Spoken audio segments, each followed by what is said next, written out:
Hi, this is Shawn with Shawn Warren Fine Art, and today I'm going to show you how to clean your airbrush. Let's get started. I just did a background airbrush for a colored pencil drawing that I'm doing, and I'm not a very neat airbrush artist.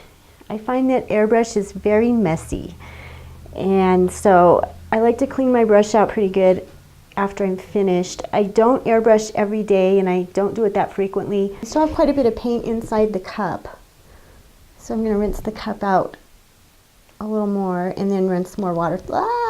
Rinse more water through it. Let's do that over the water.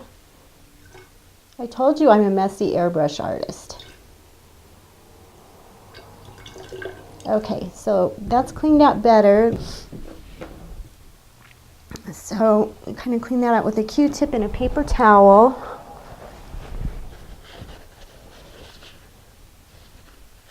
And then just to make sure that it's clean, I'm going to run some airbrush cleaner through it. This is Createx Airbrush Cleaner.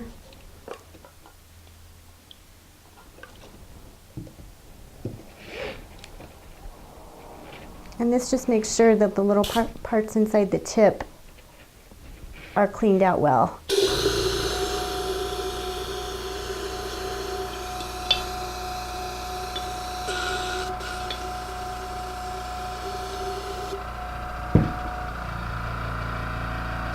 Okay, that cup is cleaned out pretty good. Now I'm going to take my hose off,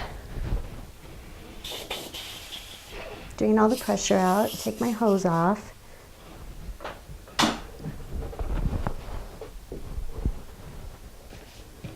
Okay, that's the little nozzle that goes on the front. I don't always use this, so that happened to have been taken off already. I'm going to go ahead and soak that in this little container of airbrush cleaner that I have here. So I'll let that soak while I'm doing the rest. This little wrench came with my airbrush. There we go.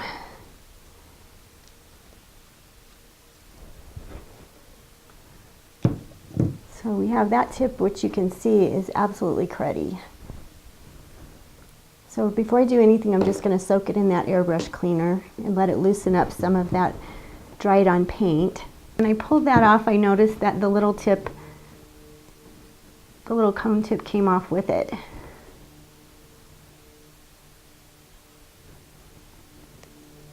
So it's in there. I'll get that out later.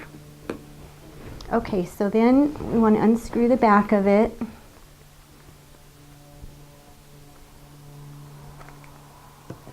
And this little nut right here holds the needle in. That should be clean. There should not be any paint back in this part of your airbrush.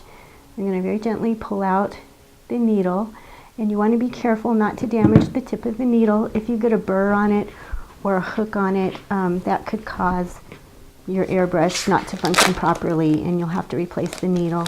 I'm going to wipe it off with a studio wipe. It's especially made for cleaning airbrushes and other art materials. You could use any kind of a wipey, or even a paper towel that's been soaked in the airbrush cleaner.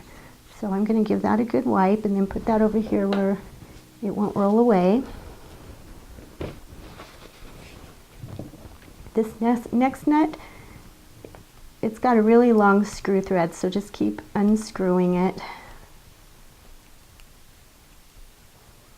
So when I first got my airbrush, I had a clog and I took it apart and I could not get it back together right. And my instructions weren't very good that came with my airbrush. And they were in about 2-point type. So since then I figured out how my airbrush goes back together. Put all your little pieces over here so they don't roll away. This part is called the plunger. That actually should not be dirty either. If you're getting paint on your plunger, you don't have your airbrush assembled properly. And this is the lever, the little control lever. I'm going to go ahead and take that out. It does have a little bit of paint on it, and I'd like to show you how to put it all back together again anyway. So we'll set that aside. So let me wipe this off first. You just want to clean all your parts off good. That's actually not paint, that's a little rubber gasket, so that is clean as it should be. That is clean. That one's fine. The ones that get dirty are the cup and the nozzle in particular. So what I do with this, after I've wiped it off good with the paper towel, I take a pipe cleaner, and this pipe cleaner came with my Airbrush Cleaning Kit. I run it down there. I actually had a hard time finding pipe cleaners. I looked at the hobby stores. I didn't actually look at a pipe shop, but I was really glad this came with pipe cleaners. The ones in the hobby shop are too big. So I just run this in here and clean it out a little bit, and then take a Q-tip that's got some airbrush cleaner on it, run it through here. Make sure the bowl's nice and clean. Wipe it out with the paper towel. It's still got a lot of dried paint on the outside. And I just finished painting, so it doesn't take long before the paint sets up. It's very easy to clog your airbrush pretty quickly. You want to be sure when you're finished with your airbrush that you run water through it right away. Even if you're planning on cleaning it, you don't want to let that sit there. It doesn't take long at all, as you can see, for that paint to set up. Okay, so that's pretty clean. Let me show you some of the other tools I have in here. I have a brush. This brush is good for going down and cleaning down inside here. Mine was already pretty clean, so I didn't need to use the brush for that. And then I have a couple of very, very tiny brushes, and these are good for getting in the nozzle. It works better than a Q-tip. So here's the nozzle. Let me see if I can pull that little cone out of there, the little control cone. It got stuck up in there.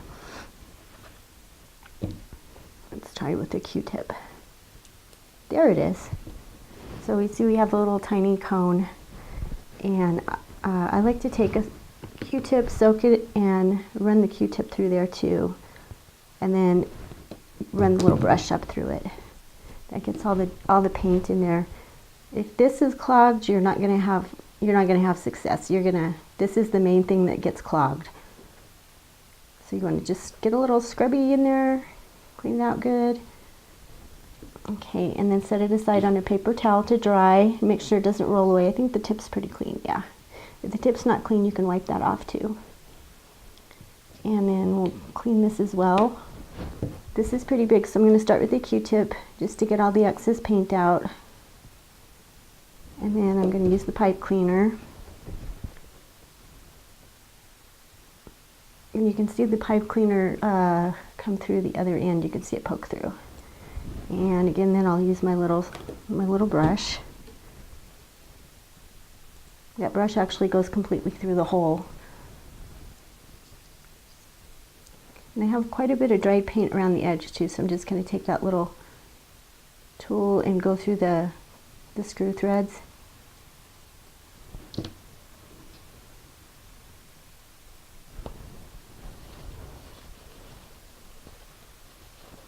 That looks much better, much better. I don't like to put my tools away dirty. I do that with my paintbrushes too. I try to keep my paintbrushes pretty clean. And this little part should not have a lot of paint on it. I actually didn't use this. If you do use it, it will have quite a bit of paint on it. I find that it's just a paint collector. This is the little, I guess it controls the direction of the spray, but I find that it doesn't really work all that well, and a lot of times I don't use it. So I'll just clean that off a little bit.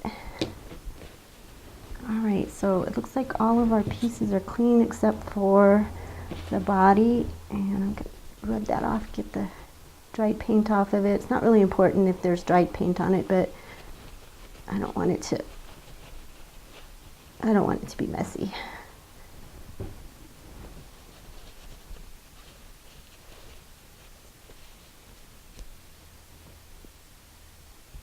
So usually I just use the airbrush for doing backgrounds on my colored pencil work and on some acrylics that I'm going to paint oil over.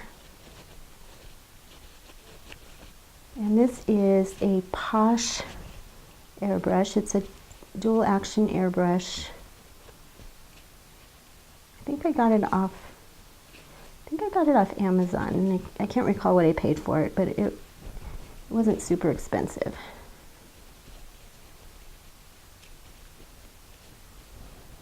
Okay, all right, now for the important part, and that is putting it back together properly. Okay, let's reassemble the airbrush. So I take my body and then I put the little cone piece right down in there, and then the little part that holds the cone in. Whoa, you got to be really careful with that. It likes to fall off. Always do this over a paper towel or a wide area. Don't do it in your lap or just over the floor, because you're liable to lose little pieces. I've lost the spring before and had to search for it on the floor.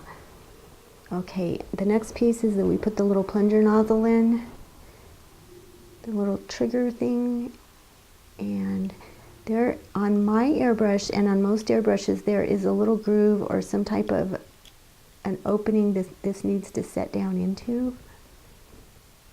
And once I get it positioned in that little groove, I keep my finger on it.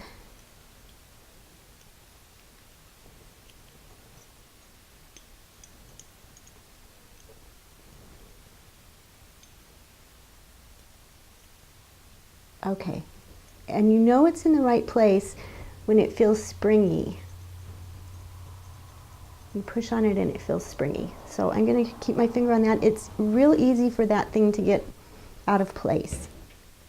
All right, the next piece is this piece that has what looks like a tongue on the end of it, and it goes with the little tongue up.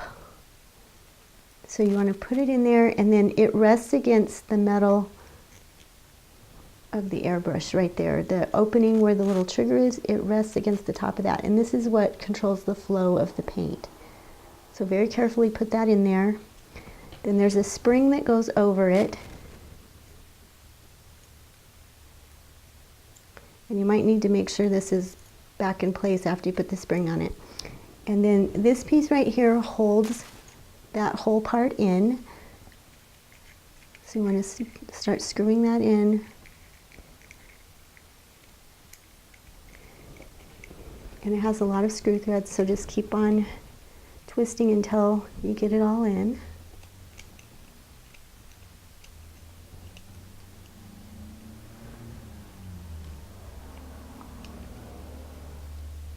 Okay, it goes back and forth properly and I can see it. So what you want to make sure is that it moves back and forth and up and down properly, and it feels springy. If it's flopping around, you don't have it seated in there properly, or you may have forgotten to put the spring in. Before inserting the needle, I gave mine a good wipe again. I noticed that it still had a little sticky paint on it. And when you're close to the tip, you always want to wipe toward the tip. The tip is fragile and you just want to be careful not to damage it. And I have a little bit of lube that I'm going to put on it. And you put the lube on just the very tip of it where it starts to taper. That'll help it run a little more smoothly. This lubrication came with my Airbrush Cleaning Kit, which I purchased at Hobby Lobby. I used my coupon. It was normally $35 and I had a 45% off or 40% coupon. So when I put it in very gently and I twist it until it comes out here, and you know that it's in all the way if you run your finger lightly over it and you can feel the prick. So lastly, we put on the little piece. This little piece keeps the needle in place.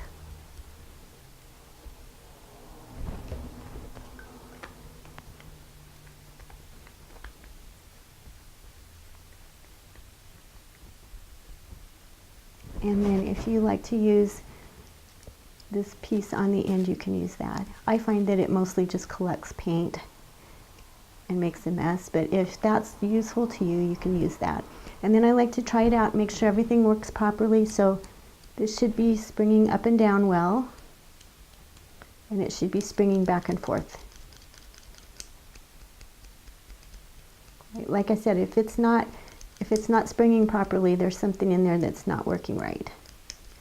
So there you go. That's how to disassemble and reassemble your airbrush.